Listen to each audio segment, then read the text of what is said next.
Hi students, welcome to my channel. இது வந்து 10th இங்கிலீஷ்க்கான ஒரு மாடல் கொஷின் பேப்பர் குவார்ட்டர்லிக்கு. ஸோ இது last year Chennai question paper தான்.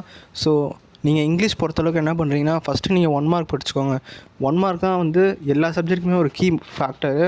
ஸோ அது பார்க்குறதுக்கு முன்னாடி இந்த வீடியோ மறக்காமல் லைக் பண்ணிவிட்டு நம்ம சேனலை சப்ஸ்கிரைப் பண்ணிவிட்டு பாருங்கள். So coming back to content.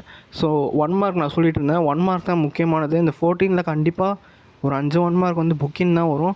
So அதுக்கேற்ற மாதிரி பிளான் பண்ணிட்டு போங்க. நீங்கள் வந்து எக்ஸ்ட்ராவாக சினோனிம்ஸ் ஆண்டனிம்ஸ்லாம் புக்கில் தான் கேட்கணும் அப்படின்றது எந்த ஒரு அவசியமே இல்லை. ஸோ புக்கு அவுட் சைடில் கூட கேட்பாங்க.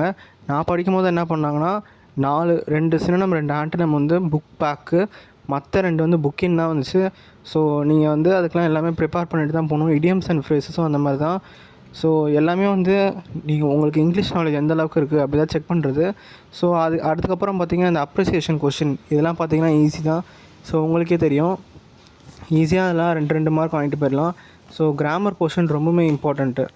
ஸோ அதர் வாய்ஸ், பாசிவ் வாய்ஸ்லாம் இருக்கும், அதெல்லாம் ரொம்பவுமே இம்பார்ட்டன்ட். ஏன் இம்பார்ட்டன்ட்னு சொல்கிறேன்னா, அது இருந்தால் தான் நீங்கள் கண்டிப்பாக ஒரு 90+ எடுக்க முடியும். அதுக்கப்புறம் ரோட் மேப்லாம் நீங்கள் மறக்காமல் விட்டுறாதீங்க.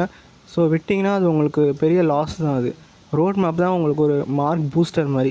ரோட் மேப்பு, அதுக்கப்புறம் ரெசிபி மேக்கிங், ஸோ இங்கே வர இந்த 2 மார்க்ஸு, ஸோ அதுக்கப்புறம் வர வந்து இந்த 33 to 35, ஸோ இந்த மாதிரி அங்கங்கே குட்டி குட்டியாக ஃபிகர் அண்ட் ஸ்பீச்லாம் இருக்குல்ல, இதெல்லாம் உங்களுக்கு தெரியலனா கூட நீங்கள் ஏதாவது எழுதி வைங்க. அது கரெக்டானால் உங்களுக்கு மார்க் கிடைக்கும். ஸோ இந்த ரீஅரேஞ்செலாம் இருக்குல்ல, அது உங்களுக்கு தெரியாட்டி கூட ஏதோ ஒன்று அதை அப்படியே மாற்றி எழுதி வைங்க. கண்டிப்பாக 2 மார்க் கிடைக்கும்.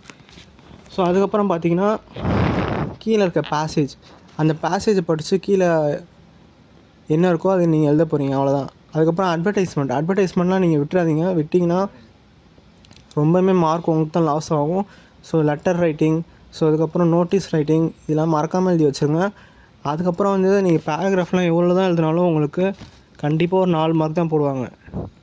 மெமரி போயம் பொறுத்தளவுக்கு நீங்கள் கண்டிப்பாக வந்து ஞாபகம் வச்சுட்டு தான் ஆகணும். எனக்கு தெரிஞ்சு ஐ எம் எவ்ரி உமன் வர சான்ஸ் இருக்குது.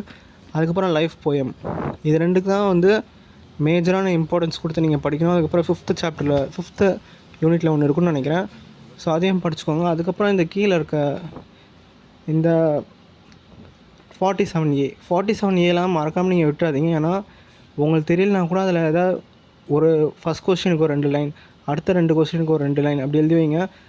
மறக்காமல் இன்னொரு அட்வைஸ் கொடுக்குறேன், அந்த போயம் மட்டும் அட்டன் பண்ணிடாதீங்க. போயம் மார்க் எடுக்கிறது ரொம்பவுமே கஷ்டம். Thank you, all the best.